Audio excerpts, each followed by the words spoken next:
G'day legends, welcome back to another episode of the Butcher's Bible Podcast. Today's episode is a 6'6" gaming young man all the way from Australia. It's my younger brother, Jayden. It's nice, isn't it? Good old coffee. I fucking love a coffee. Love a coffee. I love a coffee. What do you think of this time round, mate? Coming back to the UK? It was good. It was refreshing. Because last time I was here, like 10 years ago, I obviously was 15. I didn't really soak it all in. But it was really nice, like actually seeing England with like a sentient mind. Sure, yeah. And being like, oh, like London, I can do what I want a little bit, and like obviously I just got on the piss for 8 hours, but like still walking around London being like, this is actually such a vibe, rather than walking around being like, oh yeah, this is cool. Hi guys. And like actually seeing like the whole atmosphere of London, and then even Bournemouth is. Am I allowed to say where you're from? Yeah. And even seeing Bournemouth as well, just in case. Yeah. Seeing Bournemouth as well, and it's just like actually soaking in like the coastal vibes, like the atmosphere, even like just breathing the air. It's like, it's very different, like seeing it this time around, and actually like, I really loved it. Yeah, nice. I wouldn't move here, but won't move here, but it's really cool. Like probably like a European country. So then like when you were telling me, it's like, oh, we can go to Amsterdam in an hour. We can go to Paris in an hour. It's just like, all right, in Australia, in Brisbane, an hour and a half is Sydney. Two and a bit hours is Melbourne. 2.5 hours, Italy. Yeah, the concept and like the vastness of how big back home is as well. It's just like, oh yeah, like when people say we're going to go to Australia, it's like, oh yeah. Which part? Yeah, like we're going to go to Australia for 3 weeks. I'm going, you're not going to see anything. No. But they're like, oh yeah, we're going to drive from like Sydney to like Victoria and all that. And I'm just like... That's a day in itself. That's a day. And then you want to stop in and do all the other bits and pieces as well. You know, that's 3 days gone. You know. And especially like, I hate those people that's like, oh, I'm going to Australia for 3 weeks and I've seen everything. It's like, no, you haven't. You've only seen the cities. Yeah. And you haven't even fully explored the cities. Yeah, 100%. And it's like, well, it's like here, like, yeah, I think you can do some things in a couple of days. Like, I think I can do London in 1 or 2 days. I don't know, man. London's got like little hidden pockets of stuff, and then as well as you got like the history with the cobble roads, and then you got the World Wars. You've got like all these like historical like buildings, you know, that have been here since like 1500s, blah blah blah. Yeah. You know, there's a lot to explore in London itself, and then further you go out, a lot of people say, oh, it's a shithole. Yeah. But like those have like other histories and everything as well, and plus you got like all the Roman roads as well. Like I don't know how many of those they built, but it's fucking amazing. Yeah, that's fair. I mean like the whole touristy attractions, like Big Ben. Well, obviously I can say that for Australia, like, oh, you can just see the Story Bridge and the Sydney Harbour Bridge. Yeah. That's just my closed-mindedness. But like, I don't know, like, but also like there's so much more to explore in Europe than there is in Australia, but you still need like in terms of tourist attractions. But if you actually want to learn the history, I think like Australia has a lot more culture, whereas England has a lot more history. I would say England has both. You know, like England does have both, but Australia does have like a rich history with like multicultural meeting together in like certain parts, and even like the culture back home in Australia, like you got the indigenous as well. Yeah. And then those are like just the surface of like everything else on top. It's just incredible. And as well, like all the indigenous Aboriginals, like all that stuff is not in the cities. No, it's all out. You have to go out. Like going to Roma, going to like St. George in Queensland. Yeah. Going to like Cape York, or not even Cape York, that's a bit touristy and a bit out of the way, but like... Yeah, it's home though, isn't it? Yeah. Good old Cairns. It's good old Cairns. But, like, it's beautiful. Like, I think I brought the sunshine with me as well. Yeah, no, that's why we'll record outside, mate. It's clear blue skies, it's beautiful. Sun is out as well. Smashing. Right on the camera as well. Yeah, nice. It looks good, mate. It looks good. No, I love England though. Like, I wish I had a bit more time though. Like, obviously I've only been here for what, 11 days, 12 days? 12 days, something, yeah. So it's just like, but I have to go back because uni and work and shit like that. So it's just like, it's a bit shit that I don't have like, you know, that extra couple of days or that extra week It's same with me as well with work, man. I have to get back to work. Like Friday. Yeah, Friday. Which is, it's fine. It's only 2 days of work, but like you're like, oh, holding out for the weekend, which you shouldn't live like. Which is, but butchery comes with its own like challenges, and every day is like a nice challenge. It keeps you on your toes, and also you don't know who you're going to serve behind the counter as well. Yeah. You have so many different conversations with people. And like you might learn something, or people will ask for advice and everything as well. We're not qualified for advice unless it's to cook something or to cut something. But half the time we're always happy to listen. That's the beauty of it. Very, very blessed in what I do as well. And same with yourself, mate, as well. Yeah. Oh, butchery. Oh. Yeah, man. Yeah, man. It's the best. It's the best. It is. Right, you've got a very interesting hobby as well as you've taken it nearly full time. This is why I wanted to get you on. Also, being my brother. Hi guys. It's my younger brother, 6'6" as well. I don't play basketball. No, he doesn't, and the weather's absolutely fine. Don't ask me. So, just give us a rundown, mate, of what you do and who you are. I'll start from the start. My name's Jayden, the brother. 10 years younger. Yeah. More handsome. Apparently. Barely. I don't have a good beard, but it's growing out a bit. Yeah, you're getting there, mate. It comes with time. You'll start to get the bit of grey as well soon, mate. Oh, fuck. I'm not keen for that. You get the silver look, like the silver fox look like the rest of us, mate. It'll be all right. I'm not George Clooney. Yeah. We're going to live in hope, mate. Oh, bloody hell. But yeah, my name's Jayden. My hobby is I play Counterstrike as I would say full time, but more part-time really. And that's my main sort of night job, as I explain it back home. Yeah. I have my day job at a hospital, just doing administration and studying finance. And then my night job, I go home and play Counter-Strike. And yeah, everyone has their hobbies playing video games, but it's taken me to 3 different countries because I play at a higher level. Yeah. If I was in Europe, I'd be on $10,000 a month minimum. It's pretty good. It's good cash. But because there's no money in Australia, you have to. I'm just going for those free flights and free holidays. Yeah, nice. So where did this all stem from?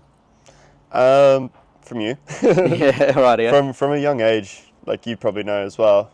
I was just playing video games, playing footy, playing video games, playing sports, and then just coming home playing Guitar Hero, GTA.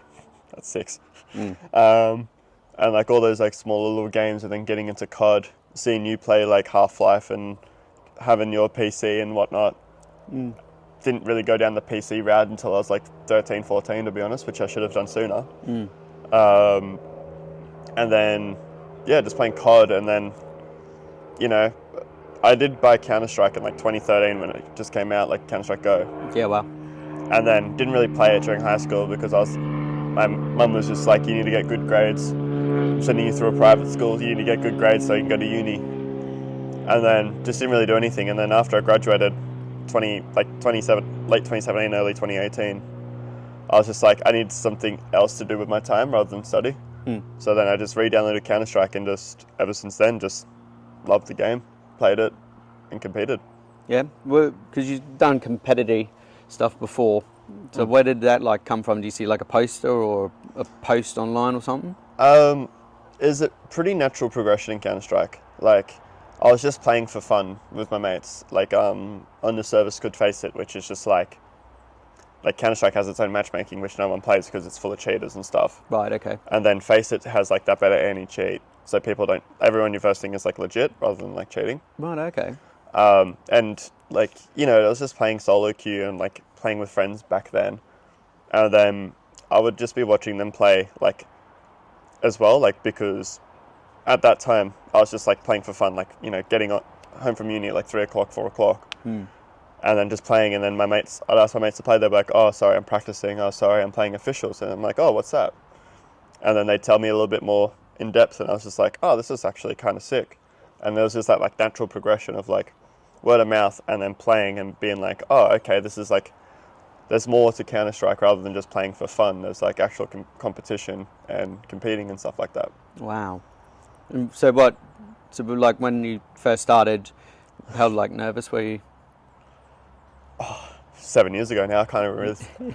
I think everyone has that sort of little nervous trait, because it's like playing in a team is far different than playing for fun, because it's a lot more serious, and like, you know, you have to think about stuff rather than just running around and shooting. But I think like my first season, I don't even remember, to be honest. Oh no, I got kicked from my first team after a week because I was toxic. But then after that, I remember my first season, like, I was pretty nervous because it was just like, oh, like, we can actually like we're playing for something rather than being like, oh, we're just playing for fun. You know what I mean? Right, yeah.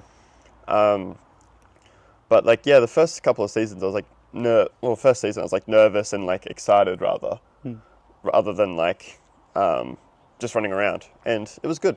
Like, I don't really remember too much from there, but like, I remember just getting really good really quickly.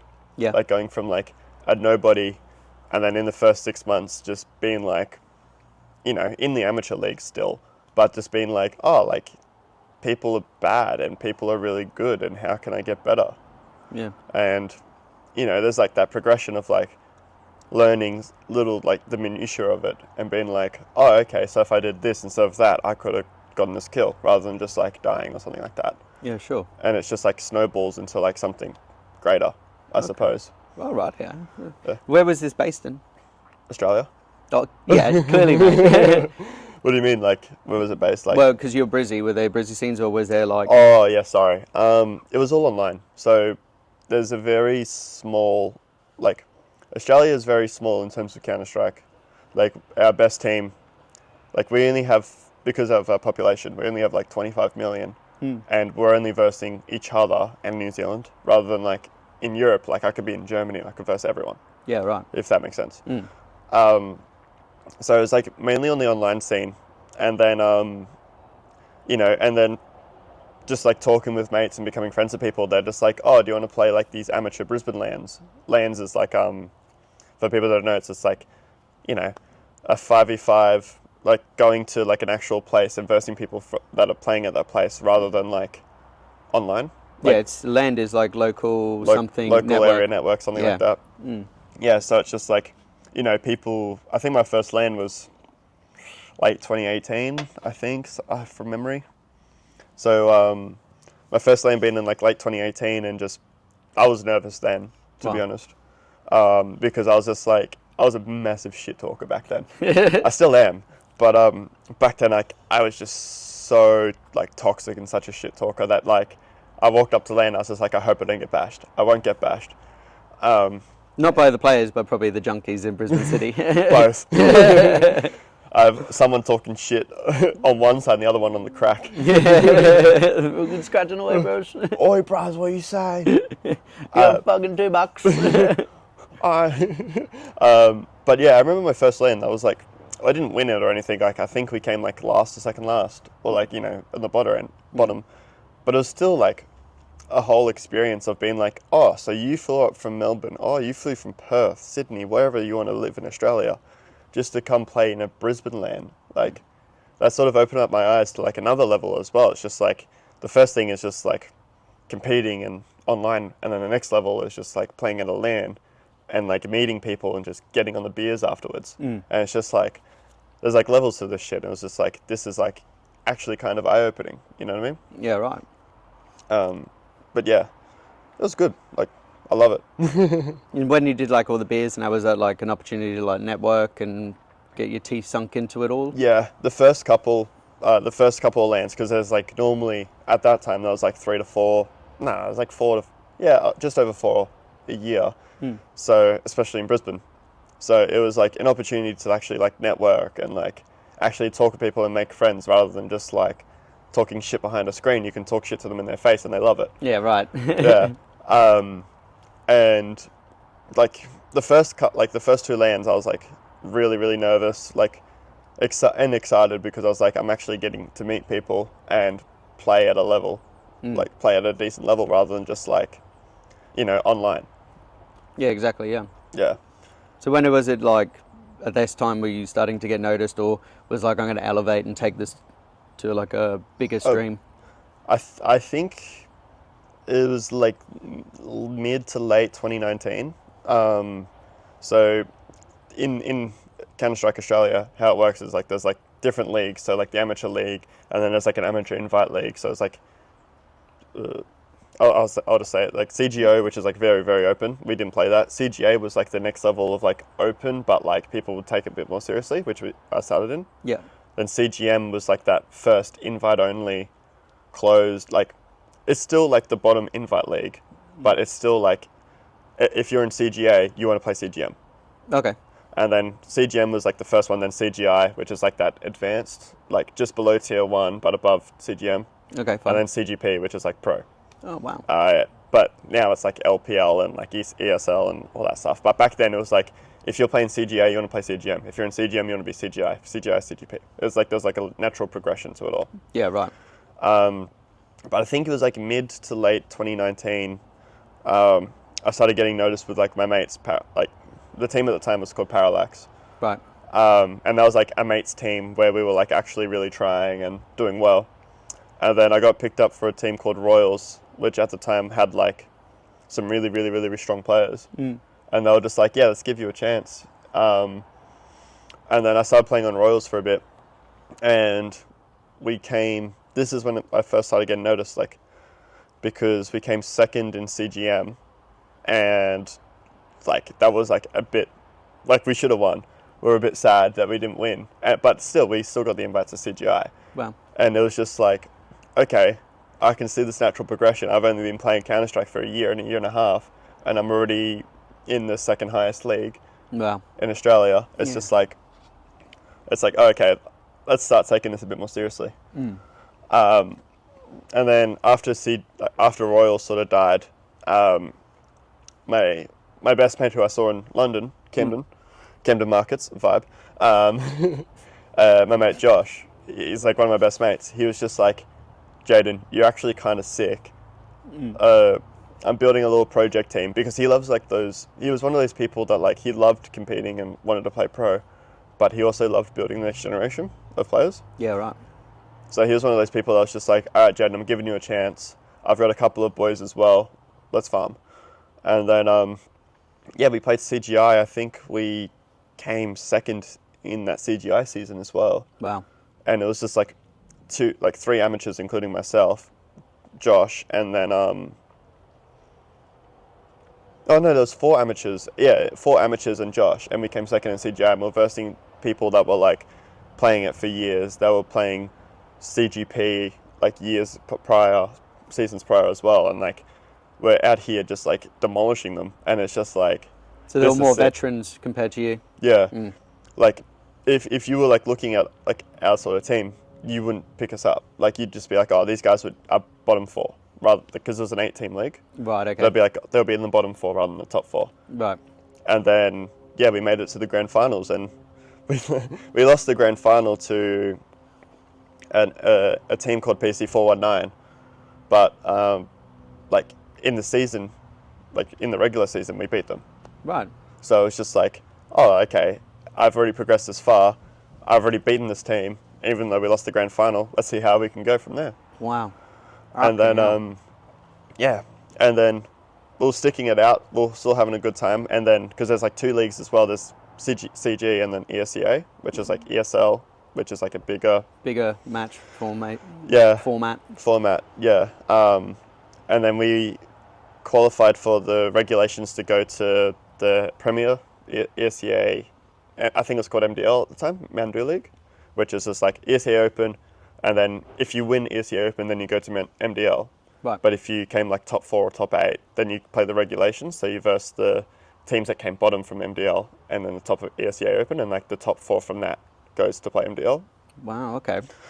And then we were playing that, and then I remember being super nervous for that though, because I was like, because if you make MDL, that's like, MDL is more prestigious than CGP. Yeah. It's just like, oh, okay, if you make this, then, you know, your games are going on betting, like Bet365 or whatever.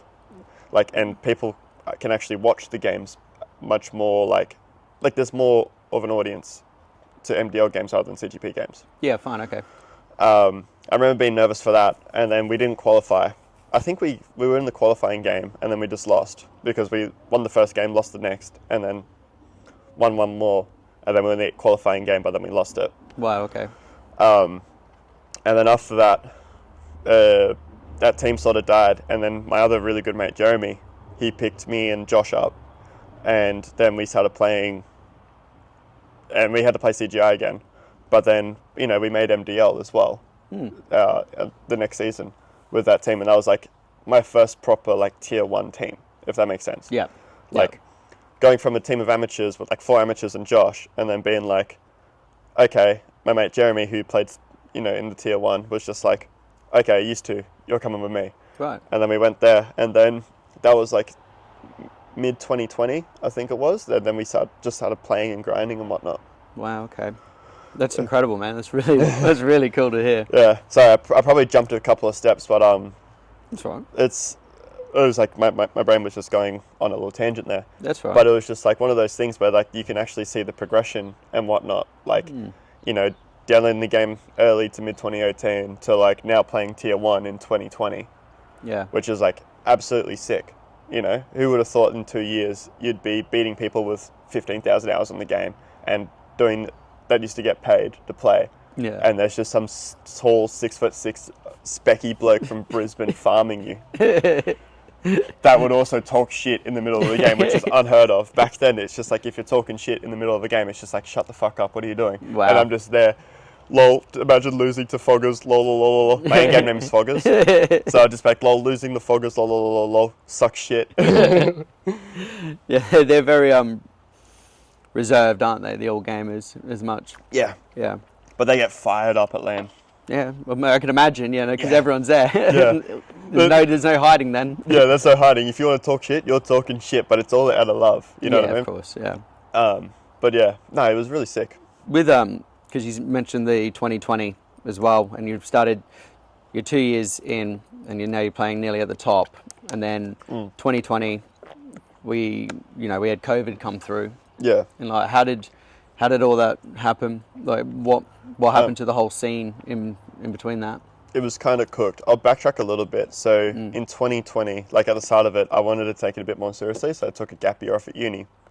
And because that was like we first did well, and then, you know, we're playing in that team with Josh and whatnot. I was like, I want to take this a bit more seriously, so I picked up more shifts at work, and then started grinding, and then COVID hit, and it was like really cooked for everyone because it's like there used to be like a LAN circuit, so like there'd be 4 LANs a year, 4 to 5 LANs a year, and then one of the companies that were also doing it wanted to do like a full circuit where they'll do one in Brisbane, one in Sydney, one in Melbourne, wherever all on the East Coast, and then like actually get more, like build more of a competition. Yeah. Which is like really, really sick. And it was one of those things where you qualify online and then you can fly to Sydney, qualify online, fly to wherever it is. Yeah. And we were playing in those, and I think we made the Brisbane one. Oh wait, no. Yeah. I got picked up by Jeremy, then we made the Brisbane one, and then we paid the deposit to go, because obviously we were from Brisbane, we're like, oh, sweet, it's just next door. And then COVID hit, and that just absolutely halted everything by like 2 years minimum. Wow. Because in Australia, the lockout laws were very, very like, you can't go outside. Well, you can exercise, but you can't like sit in a room with like 5 other people or something like that. Yeah. So everything got transitioned to online, and that was just like the worst. Obviously, we couldn't do anything else, but for the whole competition, it was like really, really shit, because it's like you don't really learn much from online, and you don't like when you go to a LAN, that's when people are like, oh, this is sick. And then like after you lose a LAN, it's like, all right, how can we be better? I want to start doing this a bit more seriously. Whereas like if you lose an online match, it's just like, unlucky boys, let's review this and then go next. Yeah, I guess it's like more hands-on training than like online, because you can watch and read all these things, like especially with the butchery world, you can say, oh yeah, how to break down a side of beef or like a whole lamb and that. But when you actually are there in a room with professionals, you know, it ramps up. Yeah. And then that's when you're actually like learning something, because you're hands-on with the tools. Yeah. And I guess how it does translate to like the whole land scene. Yeah, it 100% translates. And like when you're like talking to professionals, like in the butcher side as well, you're actively your brain is actively learning stuff rather than like talking to someone on FaceTime, say for example. Like you still learn a bit on FaceTime, but it's just like not as practical. Yeah, that's it. Yeah. And also the games on LAN are a lot more prestigious than they are online. Like, right. say for example, you could be what we call like an online demon.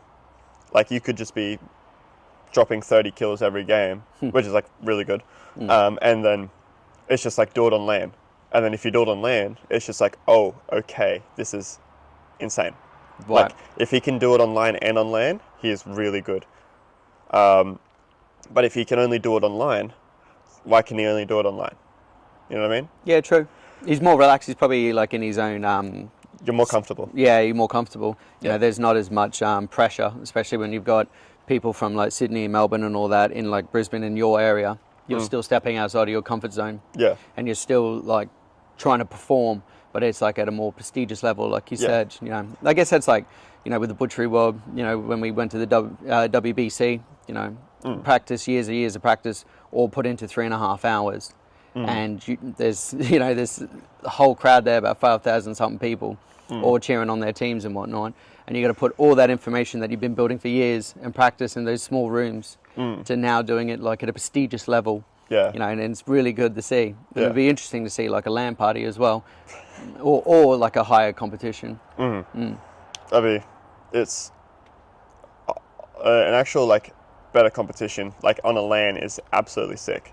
You have so many people, like we'll get to it later obviously, but you just have so many people just like watching you, and you can actually feel the pressure, but you also can't. Yeah. Because it's like spotlights on you, baby. Yeah. You got the bright lights. No, stop it. But like and that's also another thing. It's just like the whole pressure as well. It's just like if you don't perform well at LAN, like you're sort of uncomfortable and whatnot, and you still feel a bit of pressure, but then it's just like why is he feeling pressure? Like why can't he perform like on a stage or like in a room with like 20 other people rather than like just in his own room? There's a comfortability. It always comes under that because you're more comfortable, that you've got like your you got like the kitchen downstairs where you can grab a coffee and a Gatorade or whatever, and then now you're at a higher level where you're not drinking or thinking about anything besides what's focused on the screen. Yeah. You know, there is that competitive level, you know, but you got to have that dog in you, man, to keep going. Start barking. Yeah, baby. And it's also, it goes so quickly as well. Like a game like at home, say for example, a close game might take 45 minutes and it will feel like 45 minutes. But on LAN, that 45 minutes will just feel like it's gone instant. Yeah, I can imagine. Yeah. A lot of the boys say that when they do the competitions as well. They're like, oh, you got 30 minutes, or you got 3.5 hours or 2.5 hours. And when you get back to them at the end, they're like, what the fuck happened? Like, where did all the time go? It's just like, you did well, mate, you know, like bravo and all this and that. But like time just goes like that because you're just locked in. Yeah. You know, and you're ready to just rip, tear and bust. Yeah, exactly. Fuck yeah. I love it. I love it. That's good. So COVID, we got out of that. Does it pick up again, or what happens? Yeah, so everything got a bit more relaxed late 2020, early 2021. Yeah. Because everything was online for so long. Everyone was just like, you know, and everyone lost their jobs as well. Yeah. So everyone was just at home playing Counterstrike, and I was one of the fortunate people that keep their jobs. Yeah. At the time I wasn't thinking I was fortunate, but now I'm like, it was pretty fortunate. Because all my mates are playing video games at home, and I'm just like, they're making the same amount of money as me, and I'm working 72-hour fortnights. Yeah, crazy. But yeah, ever since late 2020, LANs came back, and I think the first LAN was in Brisbane because one of my good friends, Mav, he runs all the defrag LANs, and like, shout out to Mav. Shout out to Mav. He's a goat. He's just like, he's a really ambitious, like 45-year-old man. Right. Loves Counter-Strike. Loves putting on these sort of events. Rich as fuck as well. Nice. And he was just like, all right, I want to test it now that we can like play at LANs again. Let's just host something in Brisbane, because he's Brisbane based as well. Yeah. So we just had like a 4-team LAN, with just like, it was just like a mates one just to test the waters and stuff. And that was the first LAN I won, even though the competition wasn't the highest, but it's still something that's just like, oh, okay, like this is kind of sick. So yeah, it was late 2020, and then LAN started coming back, and like everything became a bit normal again, I suppose. And especially in Australia, like all the COVID laws were like it wasn't as bad as here, as you were telling me. Yeah, it's horrendous. After 2021, when they were like, we're opening the borders, oh, we're shutting the borders, oh, you're allowed 10 people, you're only allowed 2, you're not allowed anyone. Everyone just didn't give a fuck and just started doing their own shit. Yeah. So ever since then, it was just like, when no one really gave a fuck, that's when it started becoming a bit more normal. Yeah. So 2020, first LAN win, small competition, whatnot, wasn't bad. Still a win in my books. Yeah, 100%. And then that's when I started getting the title of the King of Brisbane. So, oh yeah. It was obviously on the old guard, but after that first LAN win, I think I kept winning them back to back to back to back with all my mates. So it started kicking back off in 2021, where like back to normality. Sorry for going here, there, everywhere. Like it was March 2021 where there was the next LAN, and I was still competing with that Jeremy team. Right. Okay. And it was like 2021. We had people flying in from Melbourne and Sydney, and we won that with like most of my team and then like one sub. But you know, it's like a local LAN, and we won that, and then we won another one in 2021. No, we won the next two in 2021, which was like really sick. And they just started getting bigger and bigger and bigger, and that's when the product actually started going back to what it was prior to COVID. Right. Like the first one in 2021, it was like the first one back after with like a $5,000 prize pool. Wow. Yeah. And it was just like, oh, okay, like there's actually a bit more money now. And then the next LAN comes around, there was another $5,000 prize pool, but it was actually at a venue now. It was actually at a it was still like at a music hall that his auntie or I think his sister or cousin owned. Right. Okay. So he just like did all the networking and whatever, and like that was like the first proper LAN where it was like back to normal, where it was like actually at a venue where there was actually like a little audience lounge, and like each team had their own sort of room rather than it just being like in a massive gaff. Yeah. With like just tables everywhere. Yeah. Right. It was just like, all right, Jayden's team's going there, this team's going there, and it was like, you know, 4 rooms, or 4 or 5 rooms, but then like, you know, you'd play in the morning and another team play in the afternoon, then you'd come back like later that evening, play, and then you come back the next day if you made it to the finals. Wow. Okay. Yeah. Right. And yeah, like that's when it first started kicking off again, and everything started going back to normality. Like, you know, I could fly to Melbourne for a LAN, and all that good shit. And yeah, like I remember winning, I think the 3 in 2021 and then 2 in 2022. And one of them was in Melbourne. Like I flew down to Melbourne with all my good mates. Josh, who's like that guy that I was watching on FlyQuest, Inns, and we won that one as well. And it was just like, oh, okay, like I've won all these Brisbane ones. I'm going to go to Melbourne. I've won the Melbourne one. Okay, now I've established myself as an actual really good player. Wow. Okay. Yeah. Nice. Yeah. And so so what happened? Now you're going for the big dogs. You're going for like an Australian team, or you're going to create an Australian team. What happened? Yeah. So I was still playing with like Jeremy teams and like going in and out because like COVID and like, especially like with COVID, like after COVID, all the online leagues sort of started dwindling, and it started becoming more LAN. So then during that period of 2021, 2022, there wasn't really much to play for online. So like, that's when like everyone sort of took a step back and was just like, okay, let's actually get stuff sorted now. Let's actually start moving on with life. Let's start getting jobs. So we weren't really like playing too much. And then late 2022, when we won that LAN, I was meeting a lot of people. Like everyone was there from the scene pretty much. Yep. And we're all getting on the beers and whatnot. And that's when people were like actually noticing each other as players rather than like, you know, just like in their sort of, I don't want to say like in their sort of shell, but then that's when they started opening up to like other players and whatnot. Yeah. I remember chatting with one of my friends, Tom, and he was like, all right, I'll give you a trial. And Tom at the time, he was in a top 4 team. Wow. Okay. Top 4, top 6 team in Australia or Oceania. And that was like really eye-opening, where it's just like, oh, like, you guys are open to like me. This is weird. And then I had a trial with them Melbourne Land December 22, had a trial with them January 2023. Nice. So because the season works where it's like, it goes for like 6 months at a time, and then you have like a break, like a 2-month break, and then a 6 months at a time, something like that.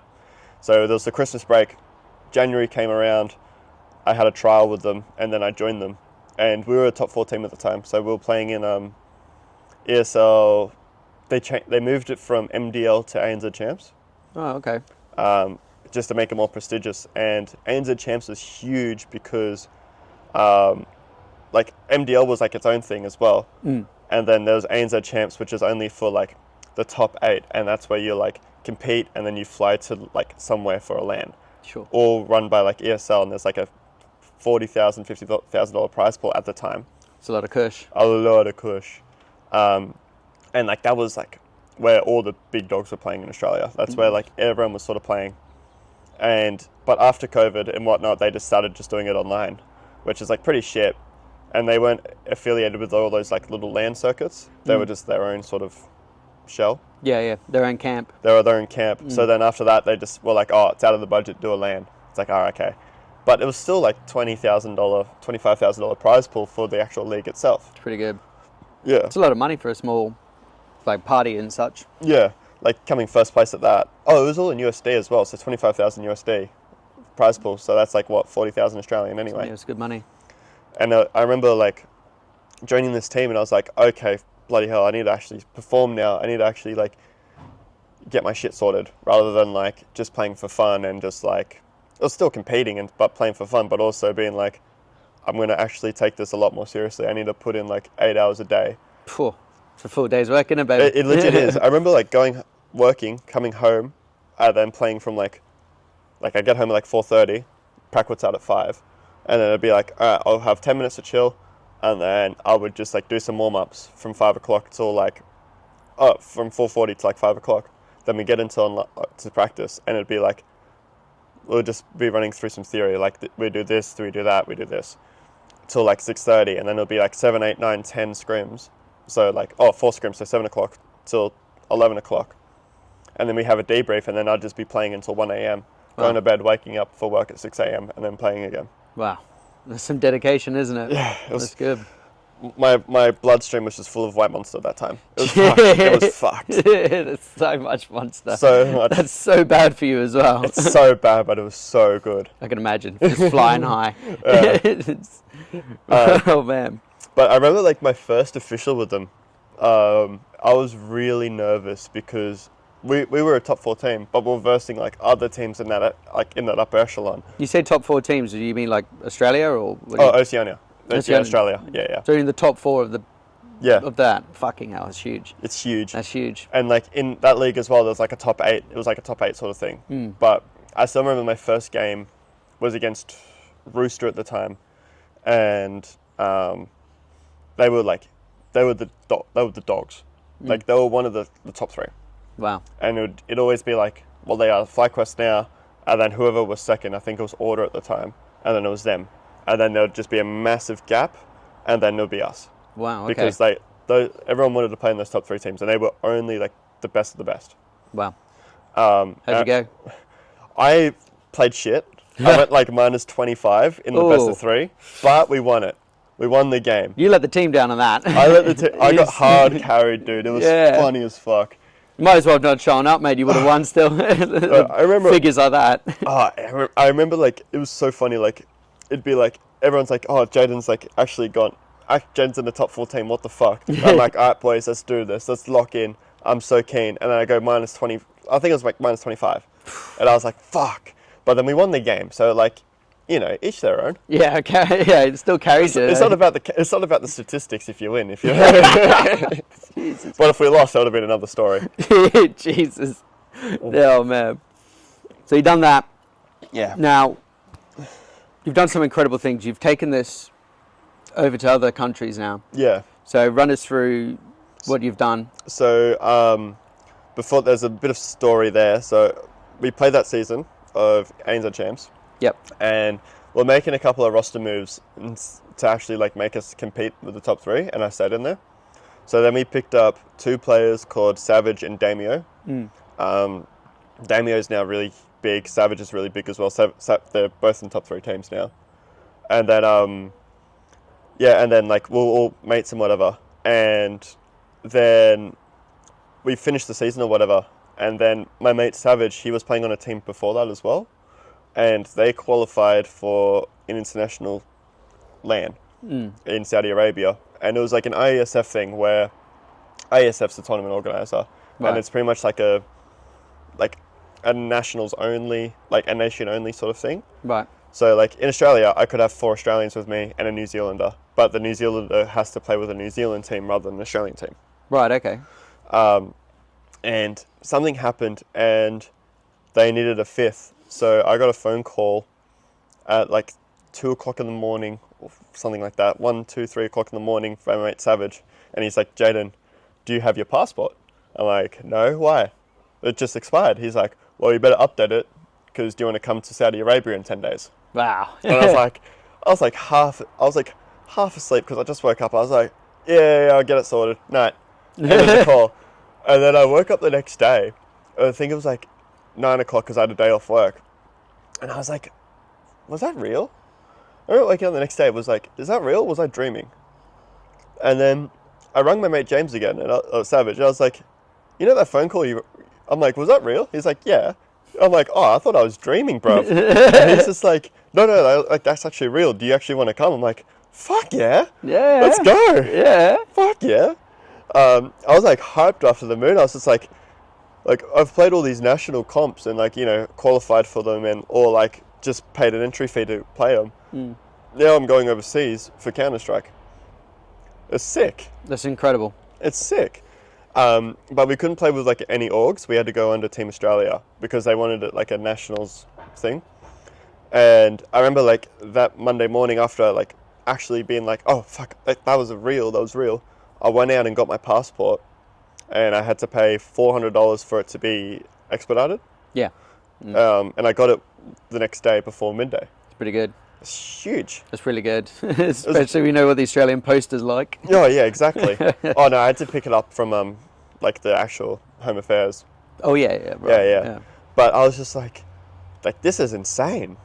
Like I remember getting like actually after it was just like I was so hyped and like I don't know, like nervous, hyped, excited.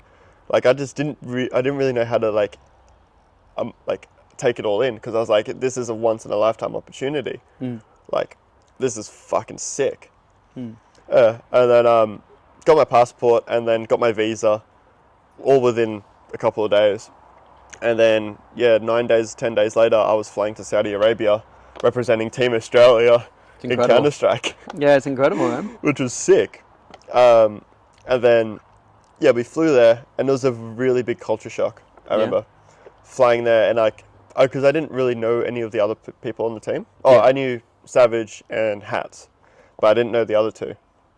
And I got there on the first day, and my flight landed a day early with someone I didn't know, like Licky at the time, who's like a really, really good mate of mine now. Yeah. And I remember just like talking to him, and I was just like, this is sick.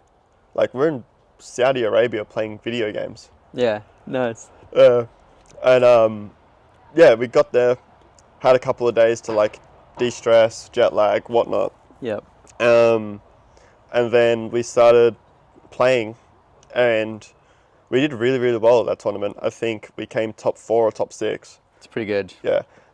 We just made it so we can qualify to the next stage, which is Romania.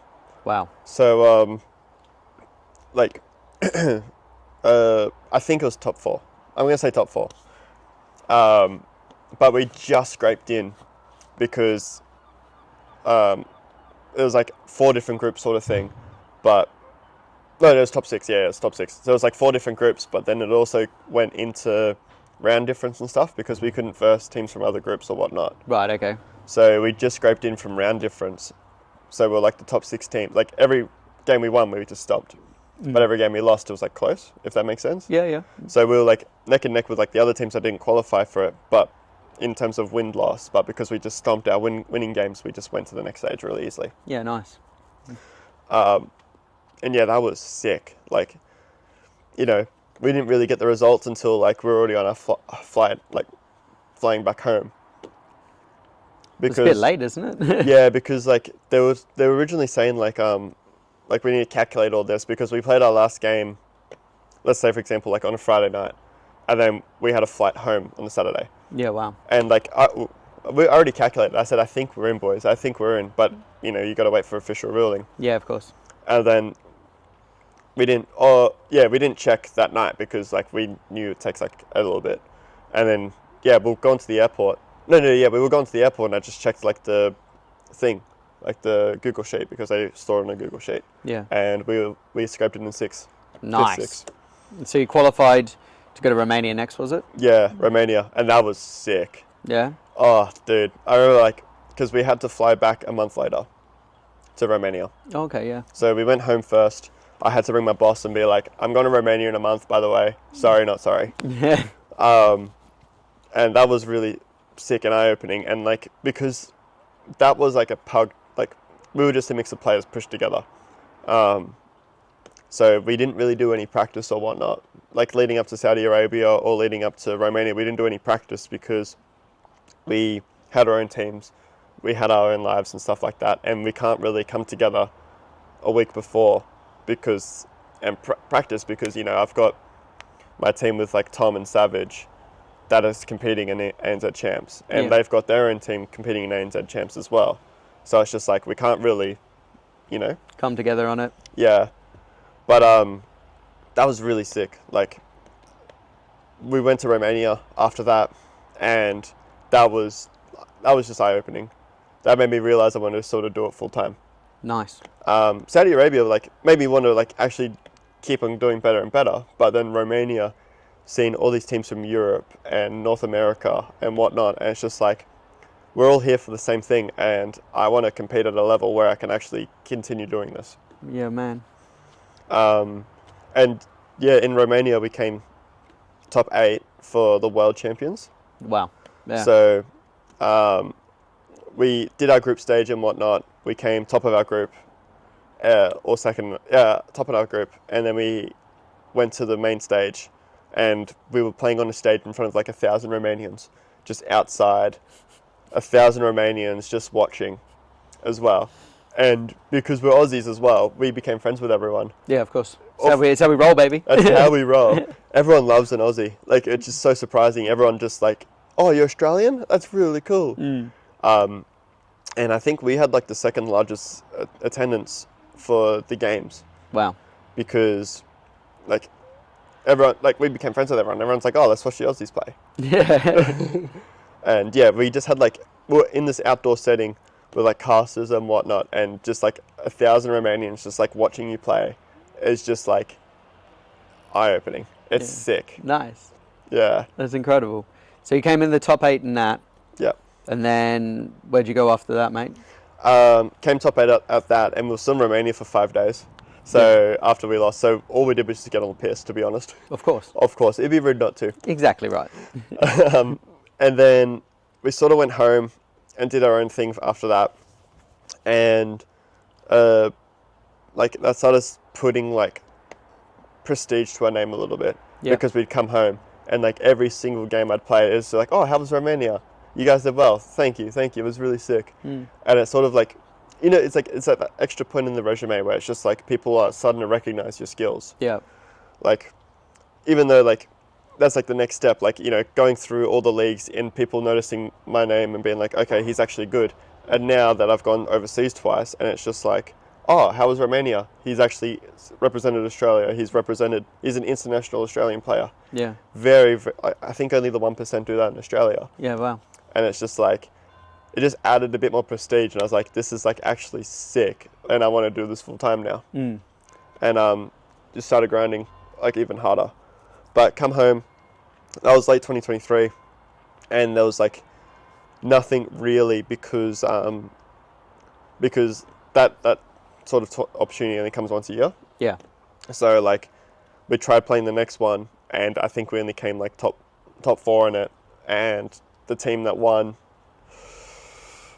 I forgot who it was. I think they went to Saudi Arabia again and didn't do as well. So like, you know, the most established team team Australia that did shit but also did well. Wow, okay. But yeah, and then 2024 happened, and that was when we started going back to our online leagues and started like playing in our sort of like closed teams. Like, you know, I was still playing in the tier 1 space for so long, and there was like really no progression anywhere, because it's like, all right, I'm in top 4, I want to go into that top 3, top 2. How can I do that? And, you know, you can mix all the players you want, you can do all this, but when people have lives and when people, you know, they have uni, they have full-time work, they finish a university degree, they're getting older, so it's just like people are putting less and less time into it, which is like a bit shit. And as well, in the top 3 at the time, they were getting salaried. No, okay. So like, your best team, FlyQuest, they're on 6-figure salary, USD. Ooh. Wow, wait. And like, they're always going overseas. Like, they were just playing at Cologne. Now they're going to Mongolia. And then the next team, probably on like, you know, $800, $700 a week. Still decent money. Yeah. They can play it full time. At the time they were living out of home, paying rent, just from a fake job. Yeah, exactly. Fake job.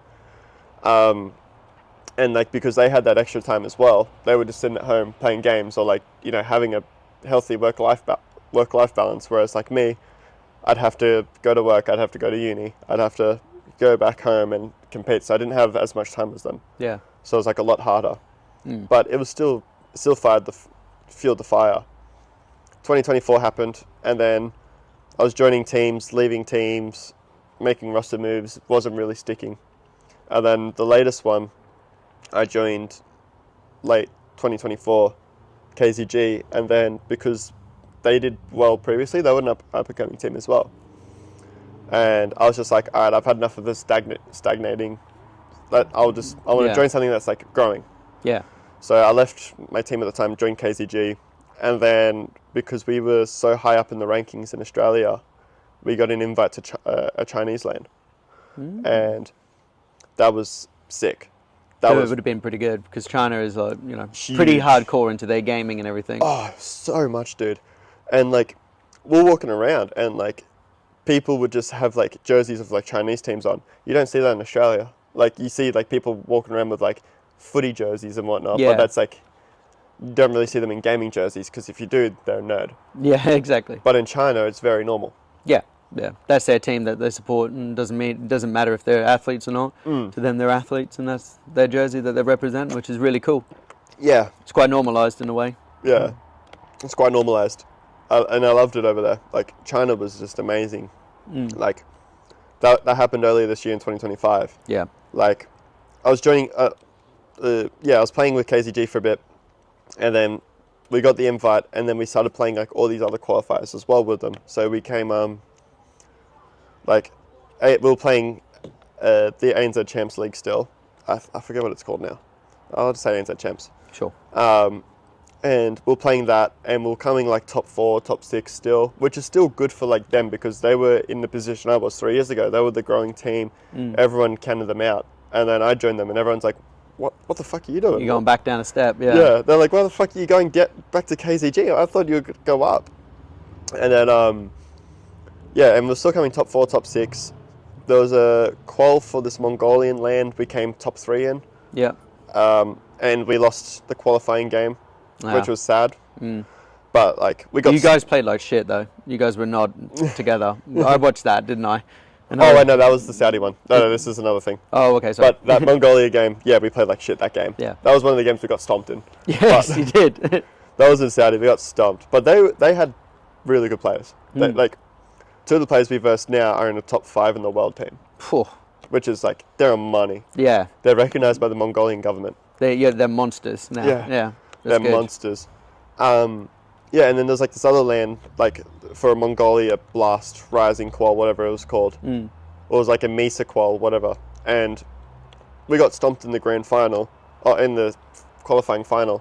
But it was still like one of those games where like, we versed the team that came first. We lost 2-1, like 2 maps to 1. Yeah. And then like, the last map was like 13-11. So we were just like one Still to two there. rounds. We were still there, and we were like, fuck, man, like fuck. You know, we were so gutted, so sad. And then we played the next couple of games, and then we were in the qualifying game, and we're like, all right, we've beat these guys in the past, and then we just got stomped like 13-4, 13-5, and we're just like, it's fine, it happens. Jesus. It happened. It happens, yeah. Yeah, like we just fell to the pressure or whatnot, but everyone was still like up in arms. Like we were just like we still had that camaraderie. We were just like, you know, who would have thought 6 months ago we would be nearly qualifying for another LAN, like international LAN. But yeah, that sort of happened, and then we went to China after that, and we had high hopes for China, which was like really, really sick. And that was a massive culture shock, as I said previously. Like, I arrived in Shanghai, there's millions of people around. And then we went to Yangcheng, which is 3-hour shuttle away. Yeah. And that city has a population of like 40 million people. It doesn't feel like 40 million people. It felt like 2 billion. 2 million. Jesus. So like it just felt empty, but everyone was everywhere still. Yeah, right. And we'd be walking around supermarkets, and people would be looking at us like, what the fuck? Big Guilo. Big Guilo. Big foreigner. Guilo. I love it. And they loved it as well. And like all the kids were coming up to us, like trying to speak English. Yeah, nice, yeah. And it was like really, really like cool. And like we were really, really excited for like the whole thing.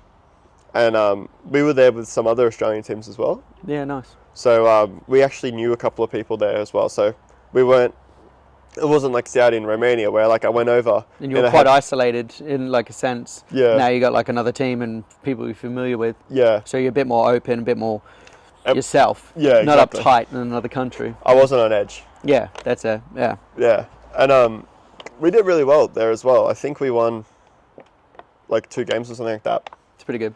And people were just like people were like counting us out. And they were just like, oh, these guys, like, because we had to wait for a team to decline for us to go.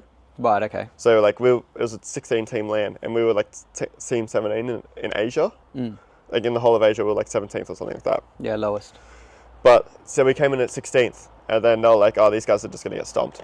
And then we farmed a little bit, and everyone was still counting us out, and they're like, these guys are just shit. Like, they're not going to do well. And then, yeah, I think we did really well considering, and I played really well as well because like I've got all that LAN experience now, and I sort of turned into like a bit of a LAN dragon, as we call it. Yeah, right. And yeah, we did like actually decent, kick back, and just like the whole atmosphere of like playing in front of Chinese fans is just insane. That's good, man. Like I think like we were playing in a stadium that could hold like 1,000 people, and I think like because Aussies like they love their Chinese teams, they don't like the Aussie teams as much. There's a bit of patriotism there. Yeah, of course. But like I think we still only had like 100 people, 200 people coming up to our games, but like still that's a good turnout for Australia. Yeah. Especially like we versed one Chinese team, and it was a bit more full then. But like the other games when we were versing like a Mongolian team or another Aussie team, it was just like very bare bones. Yeah, of course, yeah. But yeah, it was like really sick, like just playing on a stage in front of like, you know, I'll say 500 people. Mint. It's pretty good. Yeah. And it's intimate enough, isn't it? Yeah, it's intimate enough, and like you have to show off a little bit there. Like you had one side with the Chinese casters, which had the in-house casting, so like whatever the Chinese casters were saying, like it was broadcasted in the stadium. Oh yeah, cool. And then you had the English casters on this side, which mainly did like the Twitch and YouTube. Yeah, right. And like we couldn't hear them whatsoever, but we could hear the Chinese people. And it was just like one of those things where you just like opening up your eyes and you're just like, this is like, I want to do this more full time. Yeah, incredible. Yeah. It must be an insane feeling to be up on that stage. Oh, 100%. Like it's you probably get the same butchery like when people like you're on the main stage now and you just have people watching you and supporting you and being like you guys are doing well, keep it up, pretty much. Yeah, of course. And like shouting your name, Fogadoo, yeah, Fogadoo, and yeah, that was like really, really like sick, and it made us like realize like if we were in like another nation, like if we're in Europe, we could just be doing this full time. Yeah. But, you know, there's no money in Australia, unfortunately, but like... You seem to have the backing of a lot of people in a sense of like, they want to continue it, they want to grow it, and, you know, you being part of like the OG LAN scene and everything else, like no one would like turn their back on you if you go, look, I'm going to go to Europe and I'm going to do it full time. You know, that's progressing in the sense. Yeah. You know, and like now, like hopefully it does pick up a lot more in the next couple of years. Hopefully. You can be doing those things full time. You know, they'll be insane. You know, it would be insane. Like my biggest goal was just like actually getting paid to play. Yeah. Like that's always been a dream of mine, and it's just like even if it's like $100, $200 a week, but that's still like, you know, rent. That's still takeaway. That's still a night on the beers. Yeah, it's still a night with the boys. Yeah. And that pretty much for free. For doing something else doing for free. Yeah, or upgrading your equipment and getting, you know, better bits and pieces as well. You know, like that money does contribute towards something for your future. Yeah. You know, it's like you got to invest into good knives, you know. Like I rock Victory knives all the time, mate. Big shout out to Gareth and the team. Shout out Gareth. Yeah, legend. He was at the wedding, wasn't he? No, that's the other Gareth. That's the other Gareth? This one's a Kiwi. Those fucking Kiwis. No, but you got to invest into yourself, and then eventually, like, you know, the product and everything comes with it. You know, it does take a bit of time, mate. It does. Yeah, I think that I've been supporting myself with like my job and stuff. So like I've always been like upgrading my computer, buying cooler skins to make me look cooler in game, and like, you know, buying whatever I need to, which is like good. But it's also like always been a dream of mine to like do it full time. Yeah. Like, you know, can't really do it these days, but like, you know, it's still really, really big goal of mine, big job, big dream of mine. Big dream, yeah. Even if I'm only making like $700, $800 a week, I can still have like a part-time job. Yeah. To do like on the side. And then I can do this full time rather than like, you know, slaving away 4 or 5 days a week and then just like coming home and stressing about video games, you know what I mean? Yeah. I'd rather have that stress than bloody work stress and, you know, admin, filing all the admin stuff and doing all that other bullshit that comes with it. Ringing patients, fuck off. Yeah. Right. Who is this? What do you want? Yes, come in. Yes. Yeah, exactly. Fuck off. Wow, that's the health system in Australia right there summed up. Oh, dude. No comment. No comment. No comment. I've been media trained. No comment. No comment. No, but yeah, it's like I'm still pursuing like full time in that sort of thing. But I also realize like I'm getting a bit older now. Like I'm 25, can't really pursue video games the rest of my life. I've only got like 5 to 10 more good years into me, and like if I'm making like $100,000, say we get $100,000 a year, I can probably last that for like 10 years. Yeah. And like by that time as well, I'll probably still have like a kid, be married, whatever.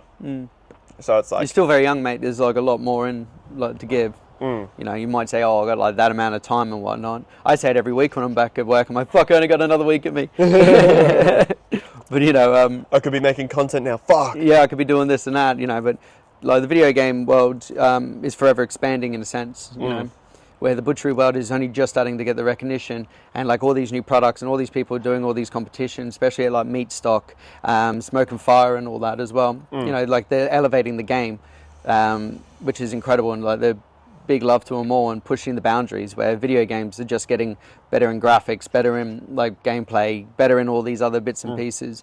You know, it's a forever expanding world, being a digital world. Yeah.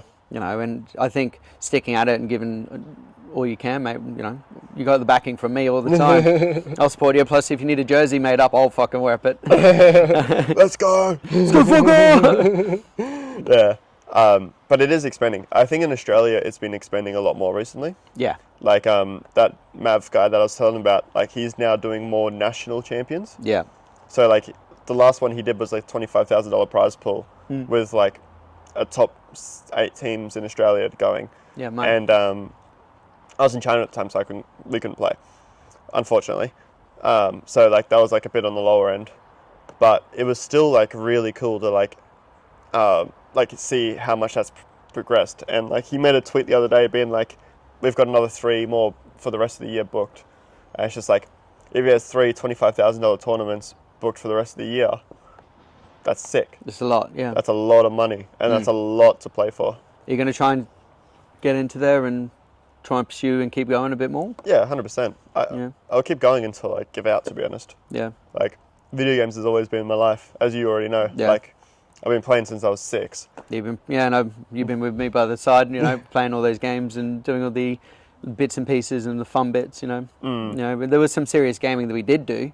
And there was other fun bits like the Guitar Hero, the Sing Star and all that. That was all fun. Guitar Hero is fun. Yeah, Guitar Hero was good fun. That's a classic. You can't beat it. No. Yeah. Hopefully they do like a remastered version of it. Like, I think they released something like 2 years ago. 3 years ago, but like... Definitely would have been just under the rug, yeah. Because like you got all those big games now, Bloodborne and like Skyrim and all that as well. Big adventure games. Like The Last of Us, it's just like exploded. Yeah, and it's one of the greatest games. TV series and stuff as well. 2 seasons. Yeah, fantastic. Fuck. It's fucking awesome. Great TV series. I love it.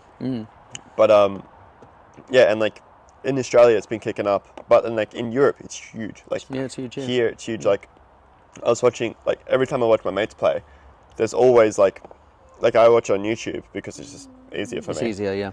And like YouTube will have 30,000 people watching it, but then on Twitch it'll have like 60, 70,000 plus all the co-streamers as well. So people like would stream themselves watching the game, and like they have to be approved by ESL or the powers be. Yeah, powers be. And it's like probably concurrent Western audience, probably 300,000 people watching at once, and it's just like it's just insane.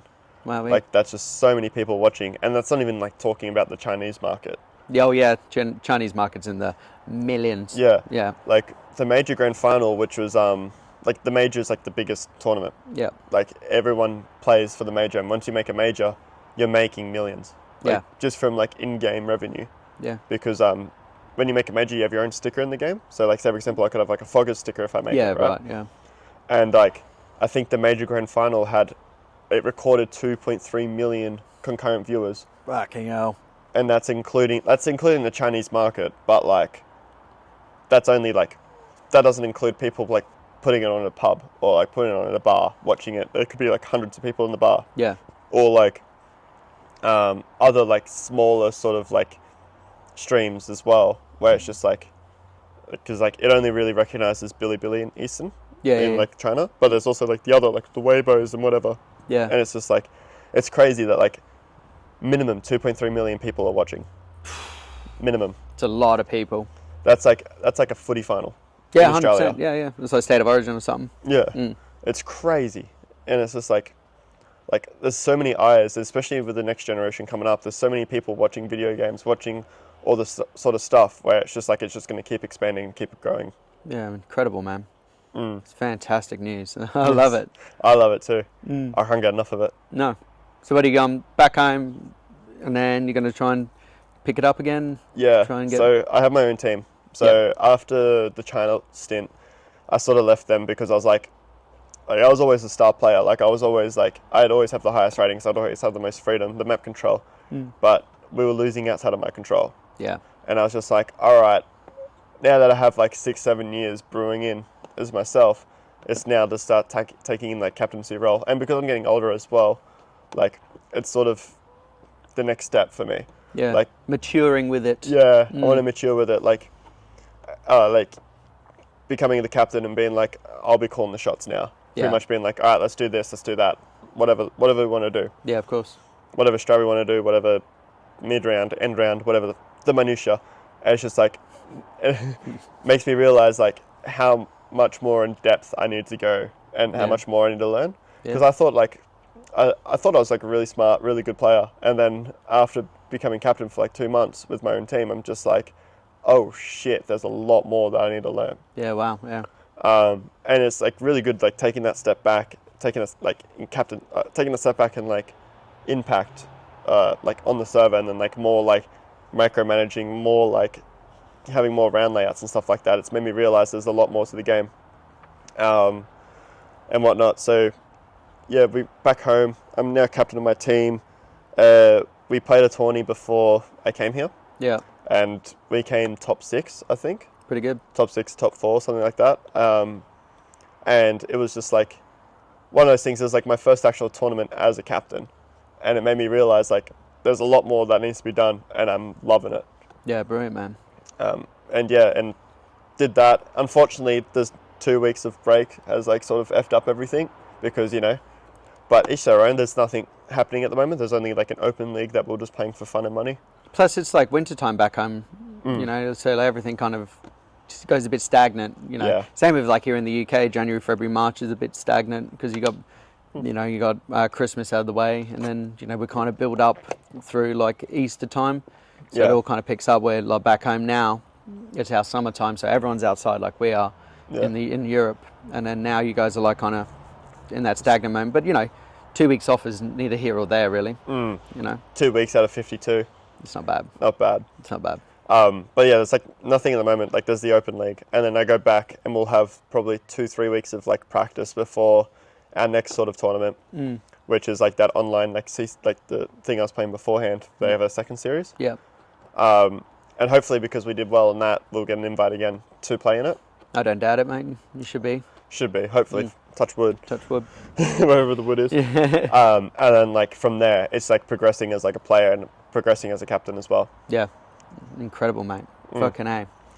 And it's also good, like I can take a lot more like out of like in real life opportunities out of that as well. Like, you know, now I can sort of build experience on like managing a team or like managing like, you know, 5 people, like small things like that, where it's just like the behind the scenes kind of ordeal about like, and then presenting it on the big screen. You know, a lot of preparation behind the scenes goes into this. Yeah, exactly. And like I was talking to my mate Josh about it when I saw him in London, and he was like saying like he learnt a lot from that he can apply to the real world as well from it. Yeah. And that's like sort of my thing as well. Like I wanted to pick up captaincy because I want to start progressing in life and start progressing my future, whatever. As well, like, you know, how to manage a small group, how to take leadership, how to call shots or something, how to like point fingers pretty much. Yeah. Rather than just like being that passive person, being like, all right, I'm gonna do this, I'm gonna do that. It's more like, okay, we're gonna do this. Yeah, brilliant, man. I reckon it's a good skill to have. You know, not too many people do have great leadership skills. No. And you know, if you can pursue that and then take that to the big screen. Yeah. Fucking A, man, go for it. I'll be backing you, baby. Let's go. Let's fucking do it. Yeah. But yeah, it's sick. It's a good vibe. Yeah. I love it. It looks like it every time I watch the streams, and it always looks like a lot of fun. You know, it's something I've enjoyed as well, a lot of pastime. You know, you watch your YouTube, you watch your Twitch. Yeah, of course, mate. Whenever you guys are playing or whatever, you know, always just tune in. You know, it's the only reason I have Twitch, really, is just you. There's nothing else on there really for me. Yeah, it's all video game nerds. Yeah, it's brilliant. I love it, mate. And titty streamers. Yeah, oh my God. Don't tell Mrs. Navarro. Mrs. Navarro. No, but yeah, that's pretty much the story, to be honest. Like, do you have any other questions? I don't know. Or did it go from here? Nah, man, you did really well. We'll wrap it up here. Wrap it up here? Yeah. Any shout outs to anyone you want to do, and follow your Instagram, or what other Instagrams to follow? You can follow me on Instagram at Jayden Graham _ something like that. Yeah, we'll put that in the link and everything as well. If you follow Ant, you'll see. He follows me. You can follow me on Twitter. Oh, X, whatever you call it now. Whatever. x.com/foggersfps. That's my new Twitter because I got banned. Of course. Because my old Twitter got hacked, and then they're like, oh, you can't. I don't know. So yeah, foggersfps. Twitch at foggersos. Twitch.tv/foggersos, and I also upload a lot of YouTube stuff. I haven't done it recently, but like I've been sort of trying to get more into the TikTok, more into the YouTube, because it's like a good way to build brand. Yeah, 100%. We'll put that all in the link anyway, Brush. Yeah, I don't know my YouTube link, to be honest. I'll send that to you. Yeah, you'll be right, mate. I think I've actually got it saved. Oh, really? Yeah, since the last time you sent it to me. Bosh. Right. Bosh. Excellent. Cheers for coming, mate. Thank you. Always a pleasure. Never a chore. Never a chore. Right, we'll see you guys next time.